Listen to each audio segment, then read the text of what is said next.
Radi poboljšanja kvaliteta vode u pešterskom vodovodu, iz koga voda zbog prisustva bakterija već neko vrijeme nije za ljudsku upotrebu, u Đerekaru je izgrađen i danas pušten u rad sistem za hlorisanje.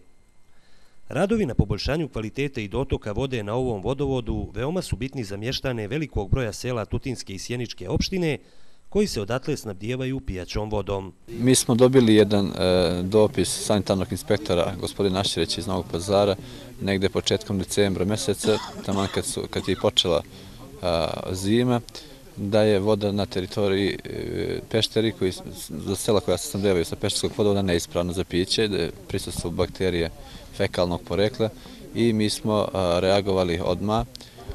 Angažovali smo agenciju iz Čačka koja se bavi hlorisanjem. Vidite ovdje danas je urađen ovaj objekat. Treba da danas vršimo to prvo ispitivanje, odnosno da prvo vršimo ispiranje svih cevi pešterskog vodovoda i onda ideja hlorisanja će biti redovno, tako da će u narednom periodu voda koja bude išla tim cevima biti čista i bit će za upotrebu za piće. Ona nikad nije bila dosad bila ispravna za piće. Pešterski vodovod nije nikad ni završen kako je bio zacrtan i kakav je projekat urađen i imali smo dosta velikih problema u pitanju snabdevanja, pogotovo u letnjem periodu kada su velike suše, tako da se nadam da od ove godine će se i gubici u vodi, ispravnost vode i snabdevanje poboljšati. Posebno raduje činjenica da smo uspjeli sa opštinom Sjenicom da se dogovorimo oko načina upravljanja pešterskim vodovodom. Vi znate da pešterskim vodovodom upravljaju zajedničke opštine Tutin i Sjenica, oni su osnivači pešterskog vodovoda. Imali nekih problema u prošlom periodu. Na zadnjem sastanku koje smo mi zatražili u opštini Sjenica, dogovorili smo se da to funkcioniše na jedan mnogo drugačiji i bolji način, da se imenuju organi i da počne da se vodovodom gazduje isto kao i u sredine i u gradove gde imaju komunalna preduzeća koja to rade na jedan efikasniji način. Očekujemo znači u ovoj godini da imamo mnogo manje problema u pitanju i vodosnabdevanja i ispravnosti vode i evo danas mogu da iskažem zadovoljstvo da smo uspeli da kakvi su vremenski uslovi ovo brzo završimo kako nam je i naloženo od strane sanitarne inspekcije.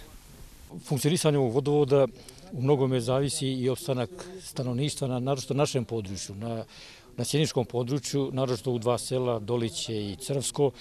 To su sela koja nemaju ni jedan prirodni izvor i direktno funkcionisanje ovog vodovoda zavisi opstanak tog dijela stanovništva.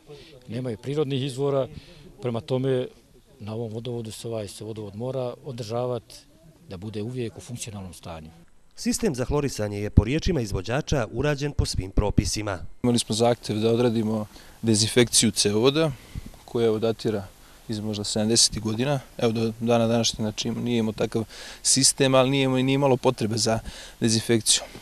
Međutim, ukazala se potreba za tim, tako da smo instalirali, to jest instaliramo sistem za merno-regulacioni jedan uređaj za kontinualnu dezinfekciju cevovoda, to jest vodovoda, tako da će se to biti, automatski će raditi naravno.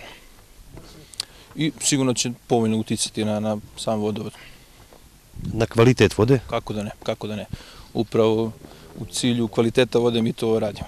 Što se tiče održavanja, mi ćemo predati i pismeno i usmeno uputstvo, znači operaterima, koji će naravno, znači vodovod će morati imati svog čoveka, jednog, dvojicu, trojicu, koji će biti zaduženi za održavanje ovakvog sistema. Naravno, oni će biti obučeni o svemu što bi trebalo da znaju, tako da naravno imaće našu logistiku, našu podršku u svakom slučaju. Ako treba, znači mi ćemo doći da održavamo taj sistem. Do ugradnje sistema za hlorisanje, voda sa pešterskog vodovoda nije bila za ljudsku upotrebu zbog bakteriološke neispravnosti, dok će prva uzorkovanja pokazati kakav je kvalitet hlorisane vode.